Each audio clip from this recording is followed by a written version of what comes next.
대추 나오네? 일침 토론을 위한 2분간의 작전 타임. 논리의 각을 세워 상대의 허점을 파악하는 것이 공략 포인트. 이후 흐름을 주도하는 팀이 승리의 키를 잡게 된다.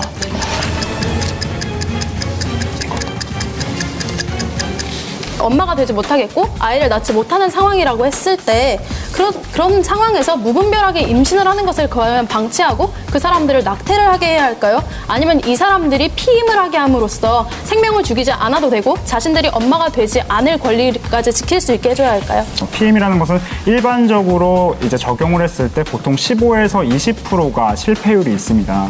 그런 것을 봤을 때 이 완벽한 피임이라는 건 사실 없다는 것이죠. 그렇게 됐을 때 과연 여성은 매 성관계마다 그 모성에 대한 그 책임을 온전히 여성만 져야 되는 것이냐. 태아가 언제부터 생명권에 대해서 가지게 되는지 구체적인 시점에 대해서 어떻게 생각하시는지 여쭙고 싶습니다. 태어난 아이 자체를 뱃속에 있을 때부터 한 살로 규정하는 나라죠. 뿐만 아니라 임산부는 아이를 가질 때부터 먹는 거, 듣는 것뿐만 아니라 말하는 것도 조심합니다. 이렇게 태교 문화가 자리 잡힌 우리나라에서 뱃속의 아이까지 생명으로 친다는 건 너무 당연한 것 아닐까요? 인구 정책적인 측면에서 낙태를 허용함으로써 그 출산율이 계속 떨어지게 되는 것은 어떻게 볼 것인지. 일단 출산율과 이 낙태의 권리에 관한 문제를 연결하는 것은 여성의 몸을 남성 종족 확산의 통로로만 보는 봉건적 사고를 형법이 승인하는 것이라고 생각합니다. 그리고 이러한 것들이 이제 모자보건법의 이제 그 입법 목적에 따르면 그 법이라는 것이 여성의 권리에 초점이 맞춰서 생긴 것이 아니라 그 당시에 그 출산 정책에 따라서 이러한 법들이 생긴 걸로 저희는 알고 있습니다. 이런 것들이 지속됐을 경우에 저희는 어떻게 보면 출산 전체주의에 해당할 수 있지 않느냐고 생각을 하고 양성평등에 어긋난다고 생각을 합니다. 낳는 것만이 종족과 번식에 있어서 끝이 아니라고 생각합니다. 아이가 태어나고 그 아이가 정말로 올바르게 정말 어머니의 사랑을 받으면서 키울 수 있느냐 없느냐, 내 아이가 이렇게 클 수 있느냐 없느냐를 어머니가 생각해 본 후에 그것을 자기가 해줄 수 없다면 그것도 자기가 선택할 수 있는 것이 저희는 재생산권이라는 그 권리의 하나라고 생각을 하고요. 자, 네, 조금 잘 알겠습니다. 네. 지금 심사위원 질의응답이 아니라 여기서 토론 배틀 같은 표정으로 갑자기.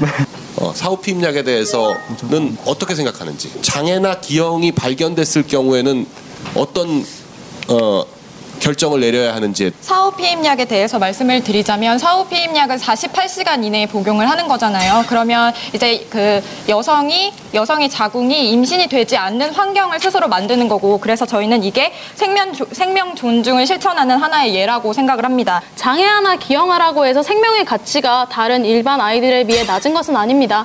뿐만 아니라 닉 부이치치처럼 장애아로 태어났지만 행복하게 살아가고 있는 사람들도 많습니다. 따라서 장애아나 기형아로 태어났다고 해서 그 아이가 힘든 삶을 살아갈 것이고 불행한 삶을 살아갈 것이라고 부모들이 판단해서 그 아이의 인생을 아예 포기시키는 것은 지나친 월권이라고 저희는 생각합니다. 이 두 팀 중에 4강에 오를 팀은 어떤 팀일까요? 자, 심사위원이 아닌 것이 참 다행입니다. 네. 과연 두 팀 중에 4강에 오를 팀은 어떤 팀일까요? 총점 확인해 보도록 하겠습니다. 자, 까리팀이냐?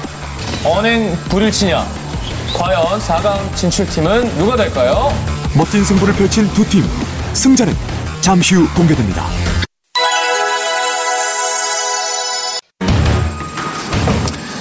자, 까리팀이냐? 언행 불일치냐? 과연 4강 진출팀은 누가 될까요? 그저 낳으라고만 강제할 수 있는 것이 대한민국이어야 하느냐. 저희는 그 선후 관계가 잘못되었다고 생각합니다. 낙태를 하지 않고서는 내가 불행해질 것이다, 아니면 그 여성은 불행할 것이다 라고 생각하는 그 개인적인 인식이나 사회적 인식이 문제 아닐까요? 까리팀이냐? 언행 불일치냐? 과연 4강 진출팀은 누가 될까요? 주사위는 던져졌다. 고려대 언행불일치 4강 진출. 그렇군요. 255대 244로 언행불일치가 통과를 했습니다. 아쉽습니다. 그렇죠? 네. 입장이 아까 근데 본인 입장과 맞다고 해서 입장이 만약에 바뀌었다면 더 잘할 수 있었을까요? 그랬을 것 같진 않고요. 워낙 뛰어나신 팀이어서. 근데 이제 오빠들은 졸업반이니까 졸업하시고 저희는 아직 젊으니까 나중에 다시 내년에 너네 늙었으니까를 돌려 얘기하는 거군요. 믿기지가 않아요. 퇴자별도 없네요. 스피치로. 내년에 우승하는 거 어때요? 그럴까? 센터 준비해서? 아 제가 지금 표정이 이 친구 굉장히 활짝 웃고 있는 표정. 지금은 그냥 평범한 상태. 활짝 웃어 이렇게. 너 기분 좋나요? 좋은 것 같은데. 굉장히 기분 좋은데. 당황하면 어떻게 되나요? 상황은 그냥 슬플 때는 어떻게 되나요? 슬플 때도 있고, 우울할 때는 어떻게 되나요? 우울할 때도.